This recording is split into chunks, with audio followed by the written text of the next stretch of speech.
Magandang araw sa atin lahat mga kababayan, saan man panig kayo ng daigdig naron. Dito na naman tayo sa another episode ng ating vlogs, Badong Aratilis po. Pag-uusapan natin ngayon, ito po, no, si Claire, ha? Si Yusek Claire ay binara po ni Chis Escudero. Iyan. Pag-uusapan din po natin, bukod po kay Claire, sa pambabara po ni Chis Escudero kay Claire, pag-uusapan din po natin, ito po si Tito Soto ay balak pong mambudol, no? Nabudol na po tayo ng 20 pesos na bigas ni BBM. Balak pa rin po tayong budulin nito ni Tito Soto, no? Ayon po, nangangako na naman si Tito Soto na pwede posible ang 20 pesos na bigas. Grabe talaga tong wala na sa hulog eh. Galit po, no? Tito Sen, baka akala mo may lumabas kasi na survey, yung mangangako daw na mapapababa ng presyo ng bigas. Yan daw po ang iboboto ng tao. Grabe, no? Sasabihin ng lahat. Okay. At syempre, ito po, former Marcos family employee na tiklo ng CIDG. Aba, si Tore. Lapit mo nga ulo mo, Tore. Nang mahimas natin. Alam niyo po, pag may mga magagandang ganyan nahuhuli, ay binabati natin yan. Kahit kalaban natin si Kore. Kore to. Si Tore. Pero meron lang tayong napuna, di ba? Meron po tayong napuna sa pagkakahuli niyan. Kasi nakita ko yung video ng pagkakahuli. Okay. Yan po ang mga pag-uusapan natin. Pero bago yan, kung bago ka pa lang dito sa ating channel, mag-subscribe ka na. Dahil ito lang ang tayong channel na may kinikilingan, may pinapanigan, una sa balita, huli sa impormasyon, kaya ano pang hinihintay nyo? Pindot na, okay. Pag-usapan natin, no? Ito po, sinagot ni Quezon Escudero, ito pong pagmamarunong nito ni Yusek Attorney Claire Castro. Alam niyo po, ilang araw pa lang po si Claire Castro, no? Pero nakita niyo po, huli ka talaga.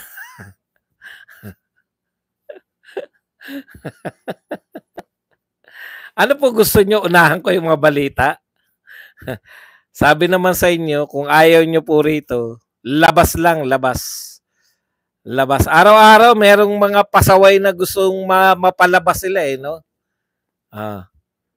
Okay. Tapos na po ako nung nakita ko tong yung kay Tore.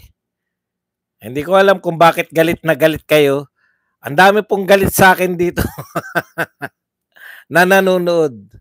Pwede ba kung hater kayo, pwede naman maging hater? Huwag nyo lang pakialaman ng topic ko. Pwede nyo akong kontra, pwede kayo makipag-away sa akin. Huwag nyo lang ako kukontrain. Okay. Ito po ang sinabi ni Claire. Tandaan nyo si Claire po, unofficially ay spokesperson ni BBM. So, ibig sabihin po, etong mga sinasabi ni Claire, ipinagpapalagay ng lahat. No? Nagpapalagay ng lahat na si Claire po ay isang, ang lahat ng sinasabi niya dapat ay galing kay BBM. Di ba? Okay, ito po. Ang problema, masyadong marunong. Mas magaling pa sa kanyang malamang hindi naman sila nag-uusap ni BBM.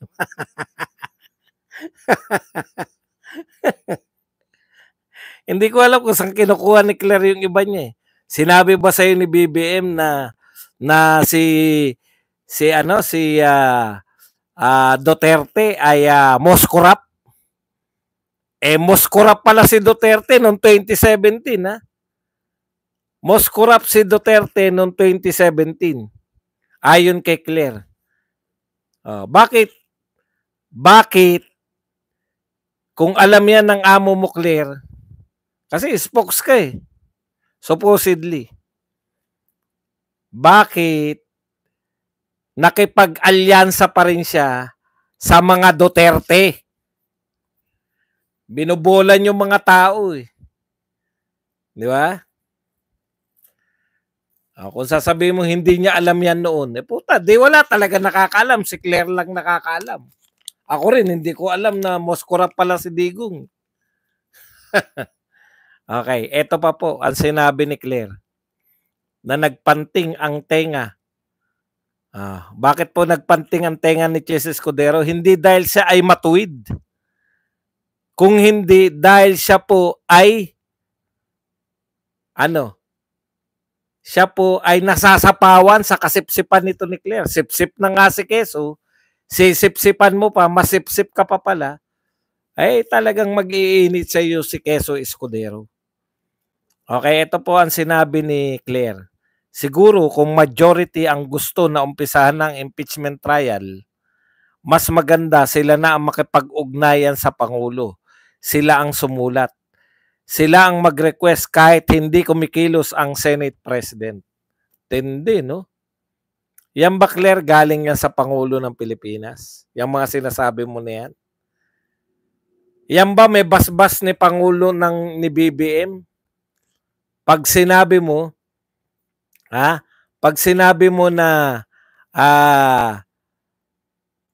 pwede nang ang mag-request na lang yung mga senador, galing ba kay BBM yan? Hindi namin sigurado eh.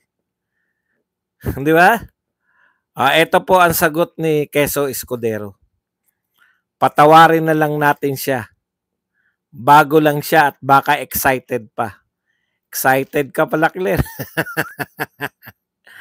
Patawarin ka pala, Claire. Ibig sabihin, kasalanan, may kasalanan ka. Madalas nakakaligtaan lang siguro niya na siya ang tagapagsalita ng Pangulo. Na anumang sinasabi niya sa mikropono, yan ay galing sa Pangulo. Pinaalalahanan ka, Claire. Huwag mo kasing tatabunan si Quezon. Kaya ka binabanatan. Pareho kayong sip-sip. Mas sikat si Claire ngayong mga araw na to. Mas magaling umatake, direkta eh. Anumang sinasabi niya sa mikropono ay galing sa Pangulo. Naduda ko, ang sinabi niyang kabilang na yaon ay galing mismo sa Pangulo. Pinagdududahan ka. Ang pinakasipsip ngayon sa cabinet official, pinagdududahan ng isa pang sipsip. Nagdududa. Walang tiwala. Claire for President. Correct. Claire for President na yung mga bilib na bilib kay Claire. Panawagan nyo na Claire for President. Para maganda yung katapat ni BP Sara. Alam mo, Claire, na puna namin yan eh. Ito nagsasalita ka ng kuro-kuro mo. Biruin mo, sabihin mo yung OSG. Sinabihan niya si Menardo Guevara na opinion lang daw ni Menardo Guevara yung sinabi niya na dapat yung ICC na ang magbigay ng ebidensya.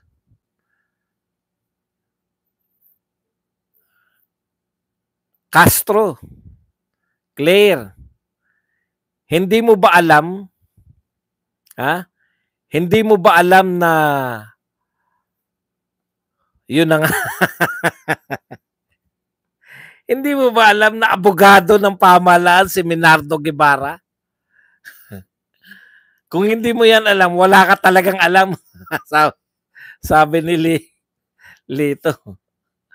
Pambansang attack to, yung mga attack niya naman.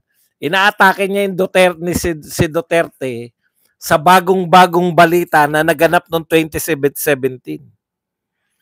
Okay.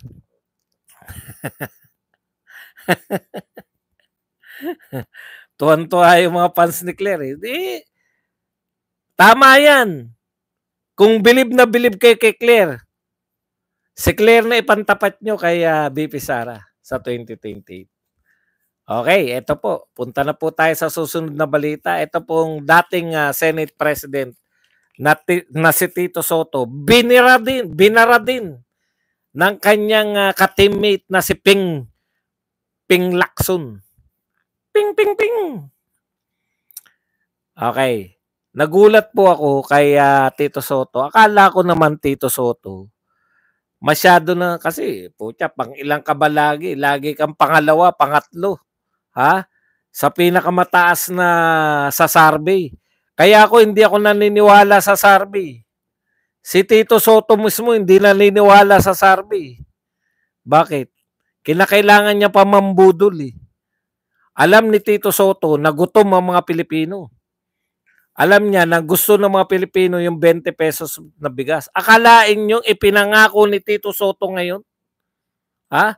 Ito po ang sinabi ni Tito Soto, the goal of bringing down the price of rice to 20 pesos per kilogram is still achievable. Yan po ang sinabi ni Tito Soto. Pwede pa raw pong maisakatuparan yung pong 20 pesos na bigas kung ito po, malaki ang posibilidad na pwede doon sa proposal namin. Yun pala, may proposal pala si Tito Sen. Gusto talaga niyang kung masusunod yung proposal namin, ito po ay sinabi niya sa may San Jose del Monte, Bulacan. 20 pesos per kilogram is still available. Ano ba yung proposal nito ni Tito Soto? Na 50% ng output ng mga magsasaka bibilhin mo sa presyo. Yung gobyerno ang bibili. Tignan nyo na. Sinortcut na. No? Sinortcut na ng Tito Soto. Alam po niya, nanalo po by landslide si BBM dahil po sa pangako na 20 pesos na bigas. Ngayon, alam din ng mga tao na nabudol tayo ni BBM sa pangangako ng 20 pesos na bigas. Wala pong basehan yung 20 pesos na bigas eh. Ngayon po, aminado na po ang lahat. Lahat po ng tauhan ni Marcos, aminado po na hindi kayang ibaba ng 20 pesos ang bigas. Pero nabudol na tayo sa 20 pesos. Ang daming beses na tayo nabudol na tayo sa 1 million pabahay, nabudol na tayo sa itutuloy daw niya yung mga programa ni Tatay Digong. Wala naman po na ituloy. Ngayon, Tito Soto, nabudol na kami sa 20 pesos na bigas, mambubudol ka pa rin ngayon?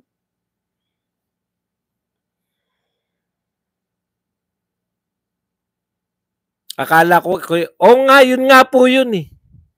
Kung masusunod po yung proposal niya, paano matutupad yung proposal niya? Di ba? Paano matutupad yung proposal niya samantalang para nga po siya manalo? Paano matutupad yung proposal niya kung hindi siya mananalong senador? Ngayon, si Tito Soto, wala na po siyang pakialam. Ang gusto niya, manalo siya at mag-number 1 siya. Gusto niya sigurong ipakita na mas popular pa siya kay hindi na, ayaw na niyang manalo lang eh. Si Tito Soto ayaw niyang manalo lang. Gusto niya maging number 1. Kaya binubudol niya yung tao. Kayo po, loko-loko na lang siguro maniniwala na pwede pang gawing 20 pesos ni Tito Soto ang bigas. Opo, uulitin ko po, loko-loko na lang kayo. O mas loko-loko kayo kung iboboto nyo yan. Yan na lang po, nagre-resort na lang po sa kung ano-anong pangako. David Luis Dumaging, thank you very much sa 49 pesos na pangkape. Teka, gagawin natin muna si Dumaging na Alam niyo po, tama na po ang budulan, Tito Sen, no? Nabudol na po kami dyan sa 20 pesos. Ginagawa mong, anong tawag doon? Wala na po, pinaglalaroan na tayo ni Tito Soto. Pag yan, binoto nyo pa, ako talagang wala nang pag-asa ang Pilipinas. No? Niloko na kayo sa 20 pesos ni Marcos. Ngayon, magpapaloko na naman kayo na kaya daw. Kaya daw po ni Tito Soto. Puta, presidente nga, hindi kinaya yung 20 pesos na bigas. Ikaw, senador ka lang. Huwag na kayo magpaloko. O katunayan po, eto po. Katunayan po na hindi po yan. Hindi po kaya yan ni Tito Soto. Okay, ito po ang sinabi niya doon din. I cannot pinpoint what the price will be. But definitely, that is the intent ng proposal na yun. Para nga bumaba at makinabang ang magsasaka. Okay. Mismo po, si Ping Lacson, naka-team. Ha? Magkasama, magkadikit. Hindi sila naghiwalay ni Ping Lacson. Mismo si Ping Lacson yung kumontra rito kay Tito Soto. Kaya po, ang dami pong pinapangako ni Tito Soto eh. 14-month pay, pinangako niya rin po. Okay. Bihira kong kontrahin si Senator Soto, pero realistically, sabi po to ni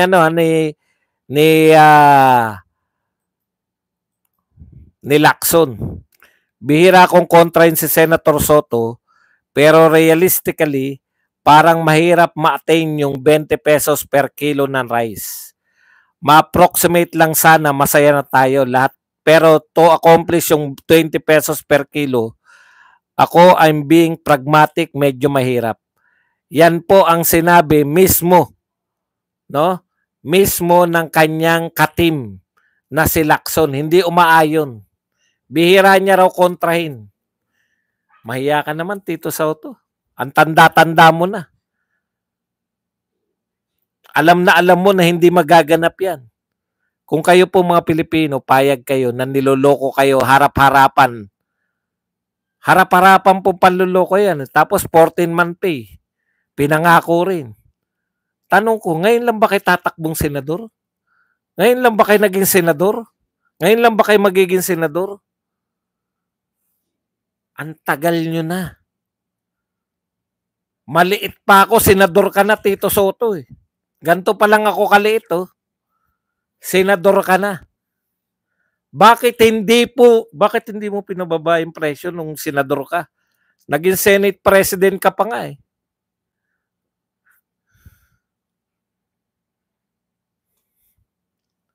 Tapos ngayon kung ano-ano ang inyong ipapangako. 20 pesos na bigas. Yung presidente nga hindi kinaya, ikaw pa. Alam nyo, yun yung masaklap eh. Yung harap-harapan tayong binubobo nitong Tito Soto na to.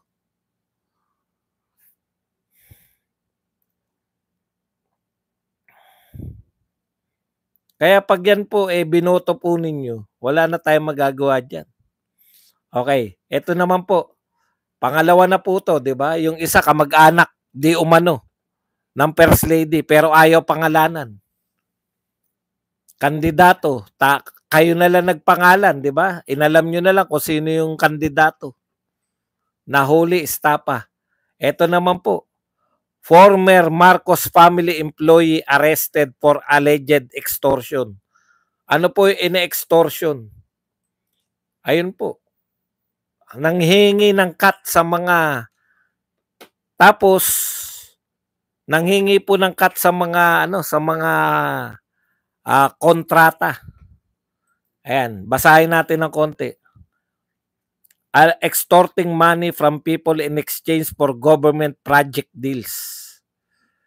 Pareho eh. Pareho nung kamag-anak di umano nung First Lady. Parehong nang gumagawa ng pera. The suspect was apprehended by virtue of 2 arrest warrants for estapa at a hotel in Pasay City on Thursday afternoon. Antindi, no? Nahuli po 2 warrant of arrest. So, ang humuli po si IDG ni Torre. Torre said, paano po nakakapanggancho tong tao na to? Dahil ginagamit ng suspect ang photographs ng first family at pinapakilala yung kanyang sarili na undersecretary. Bakit po naniniwala yung ine-extortion? Eh, kapani-paniwala po talaga kung sinasabi niya na tauhan siya ng pamilyang Marcos eh. 'Di ba? Eh, alam na yung pamilyang Marcos eh matatakaw. Alam ng tao na matatakaw. Hindi magdududa eh. Halimbawa po, nagpanggap ka, tauhan ako ni BP Sara, magpapakilala ka, di ba? Magpapakilala ka, tauhan ka ni BP Sara at mag-extortion ka. May duda kagad eh. Puta Duterte, manghingi ng extortion. Yun po yung pagkakaiba ng kredibilidad ng pamilya. Kung nagpakilala siya, ito, at totoo po. Pumipiyok-piyok. Eh, no? ABS-CBN po to eh. Former Marcos family employee. Talagang dating empleyado to ng mga Marcos. Baka kaya tinanggal yan dahil sa mga may warrant of arrest na eh. Oh. Talagang maraming picture yan with First Family. At baka nakikita pa, mga video pa.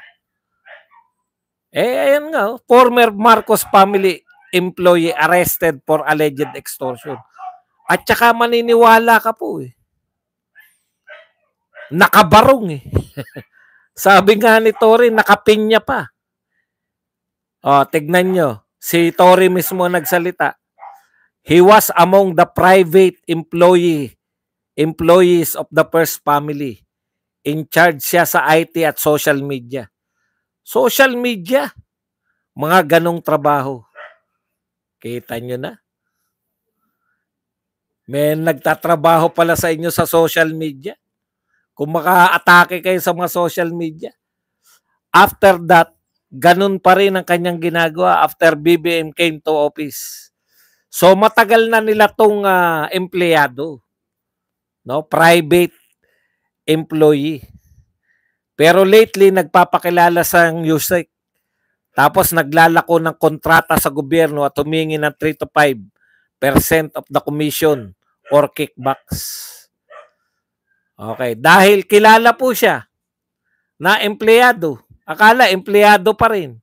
Di natin alam kung talagang hindi na empleyado. Eh pero pagtiwalaan na natin tong ABS-CBN na hindi na siya empleyado. Mahal. Okay na ka na? Inaanto ka na? Hindi, nagsimula na ako para maaga ka rin makatulog. Tsaka magbe-video pa tayo, mahal. May mga bago kong patawa ngayon. Hindi, may ano tayo mamaya, magbe-video tayo. Masaya sila sa pogi-pogi natin. Okay.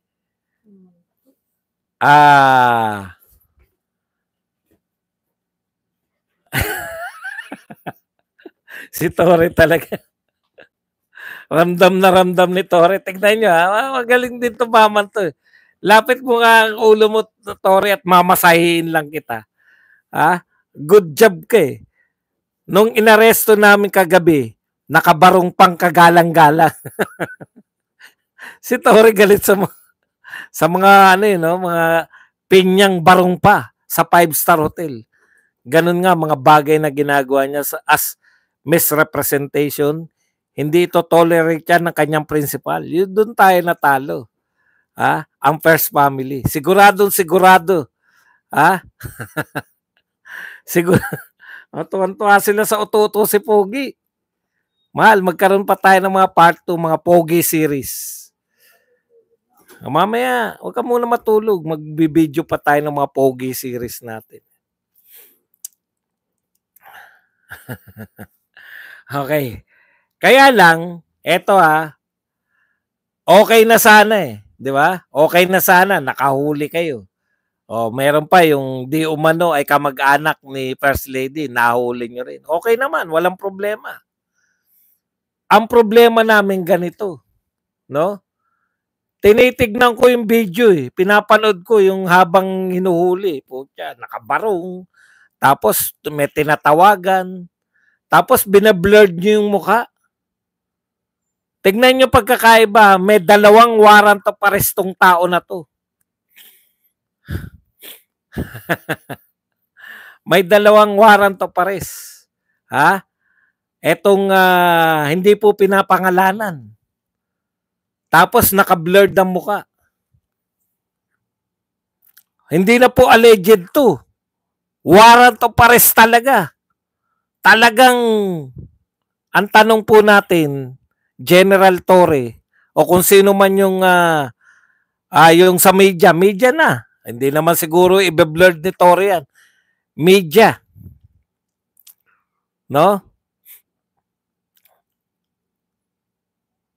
Bakit nyo bine-blurred?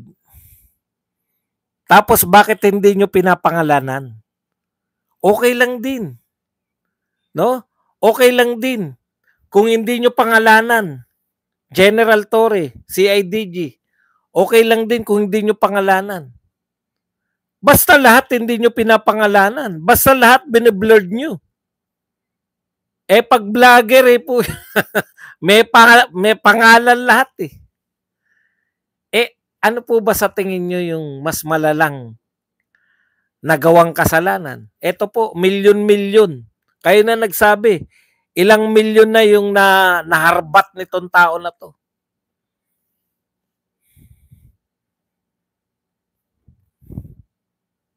May nagawa talaga. Talaga nanloko ng kapwa, milyon na nakukuha. Yung mga vlogger ba, ilang milyon na nakuha niyan sa mga ano? Yung mga vlogger po, alleged pa lang eh. 'Di ba? Pinapatawag nyo pa lang nga, niwala nga may kaso na ba? O si Abinis. Si Abinis may kaso. Kinasuhan ni Torre. Si Torre ba? Dapat po fair sa lahat. Kung binablurred ninyo, i-blurred din ninyo yung mga hindi nga warrant of arrest yung kay Abinis, di ba? Search warrant. Pero lantad na yung pagmumukha niya na nakabrief pa yata yung mama. Nilabas ninyo sa media, nilabas ninyo lahat. Nakahubad. Hindi na mahubot-ubad, pang-ilalim. Mukha ng mama, kitang-kita. Hindi pa warrant of arrest yan, ha? Oh, bakit? Pag mga vlogger, wala po kayong pakundangan, bakit, tatanong ko, bakit bine-blurred at bakit hindi sinasabi yung pangalan? Para mapangalagaan yung privacy ng tao. Kasi nakakahiya, nahuhulihin ka na ikaw ay hulihin sa kasong estapa. Estapador. Pero, yung mga wala pang kaso, wala pa pong kaso yung mga vlogger eh. Akusasyon pa lang na nagpe-fake news. Akusasyon pa lang na sila ay yung sila po ay kumikita o binabayaran o yung pondo, pinupondohan ng mga pogo, pinupondohan ng China. Akusasyon pa lang. Putya, nakasulat na lahat ng pangalan, ilalantad. Ito yung listahan ng 40 vlogger na di umano ay mga pogo vloggers na di puta, may pangalan pa lahat. Walang blurred. Kung pangangalagaan nyo yung may mga warrant of arrest na dahil talagang ibig po sabihin ng may warrant of arrest, matibay na ebidensya laban sa'yo. Na ikaw ay winarant of arrest na eh. Hinuli ka na ng may warrant eh. Pinangangalagaan ninyo. Samantala yung mga vlogger, ni Bintang, wala pa kayo eh. Yun lang. Yun lang ang aming masasabi dyan. Okay, punta po tayo. Last na balita natin ngayon. Kita nyo naman, punong-puno kayo ng balita. Pag dito kayo. Gustong-gusto na po. Ito po, House Prosecutor raises concern on proposed timeline for BP Duterte impeachment trial. Okay. Eto po, ah, baka kasi kilala natin. Baka kasi kilala natin eh. Eto po, si Chua umaangal po ngayon dahil dun sa sinasabi, pinopropose na timeline ni Chis Escudero na July 30 pa yung magsisimula yung impeachment trial. No? Ngayon lang po ako nakarinig na yung mga prosecutor, kumbaga, ang mga senador po, sila po yung mga judge. Ngayon lang po ako nakarinig sa tanang buhay ko na yung judge nagpasya, anong tawag diyan? Timeline. Lahat kayo ay magbalik sa ganitong araw. Ito ang araw na at oras ng pagdinig. Wala po, yan po ay discretion ng mga judge, di po ba? Ang nagpapasya po diyan, Supreme Court, Court of Appeals, Sandigan Bayan, sila po yung nagsasabi kung kailan ka mag-a-appear, timetable. Sila po yung magsasabi kung kailan magsisimula yung hearing. Sila po magsasabi kung kailan na isasalang yung first witness. Sila po, hindi po usually nakikialam. Sa sobrang tindi, yung pagpasok sa utak ng mga congressman na to, na sila ang pinakamakapangyarihan tao, putya, kung vice president nga, pwede mo sabihang pusit eh. Habang kayo naghihiring eh. Kung ang vice president nga, pwede mo sigawan eh. At sabihan na yes or no lang ang dapat isagot eh. Talagang nawiwili sila. Nakala nila sila na nasusunod dito sa Pilipinas. Di po ba? Okay. Sabi ni Chua,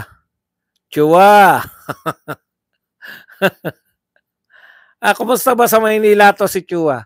Yung mga taga Maynila, kumusta ba ang kandidatura nito? Baka napakalakas naman ni Chua kaya ang tapang. Mananalo ba? Mananalo? Mananalo ba si Chua dyan sa Maynila? Ang tapang masyado. Ito po ang sinabi ni Chua. Yes. Yes. Dito pala yes. Dito. Bura-bura. Nire-respeto natin yung ating Senate President. Siyempre, tinitignan din po namin yung mga ebidensya na nakalap po namin.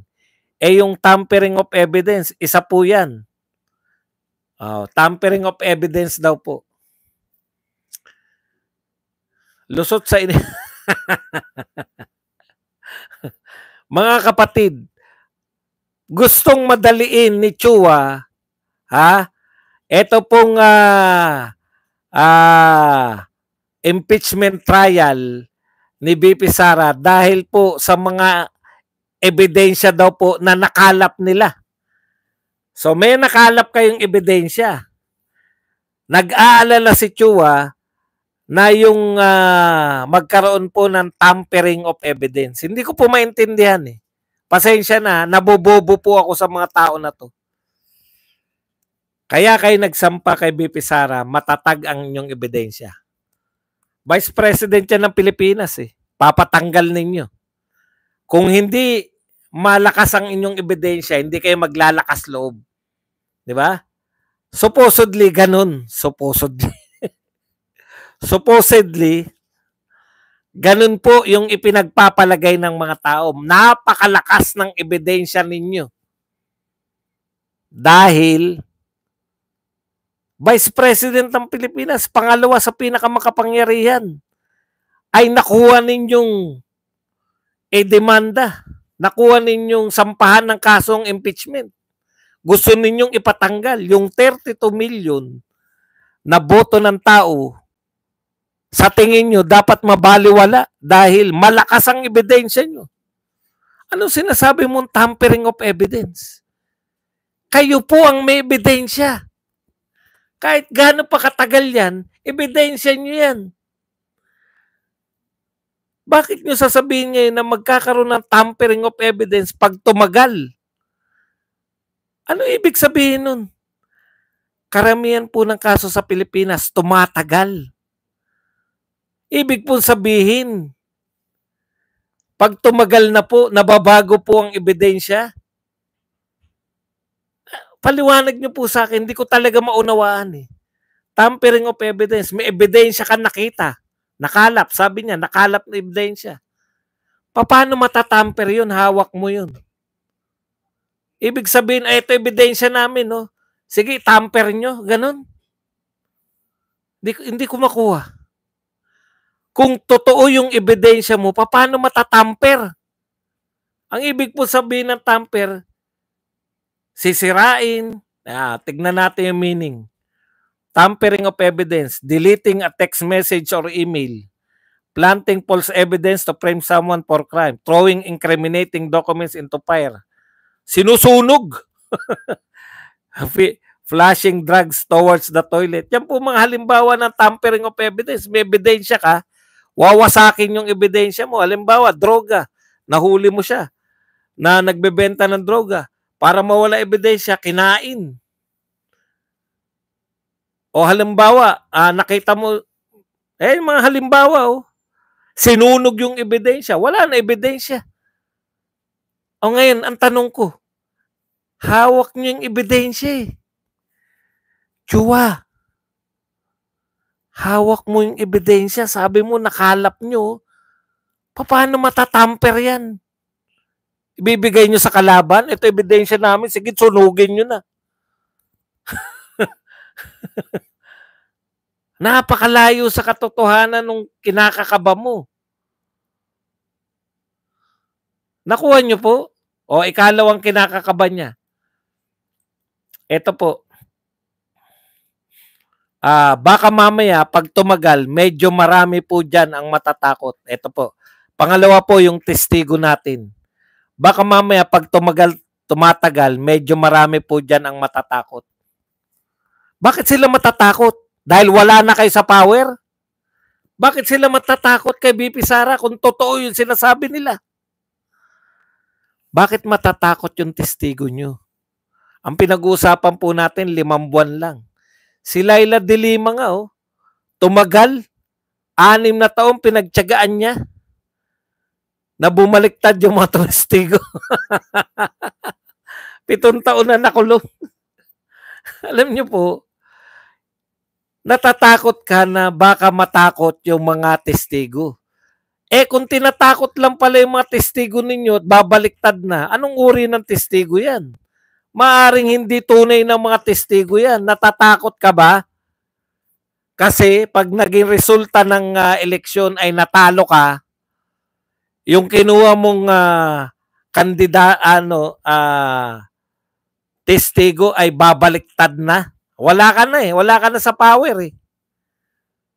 Ano sinasabi nyo natatakot? Kung totoo yung sinasabi ng inyong testigo, bakit kayo matatakot? Hindi po nakakatakot yung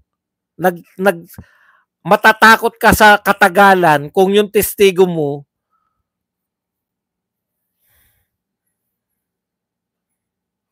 ay hindi naman karapat-dapat na testigo. Eto po magtapatan tayo. Sino po ba yung nirereklamo ninyo na may anomalya sa confidential fund? Sino po ba ang pinakamagandang testigo pagdating po sa mga pondo ng pamahalaan? COA. Ano po kinatatakot nyo sa COA? Natatakot kayo sa COA dahil baka dumating yung panahon, makapag-isip-isip na yung mga testigo sa inyo, o kaya baka dumating yung time na meron na pong final yung COA, pinagbatayan nyo na lang naman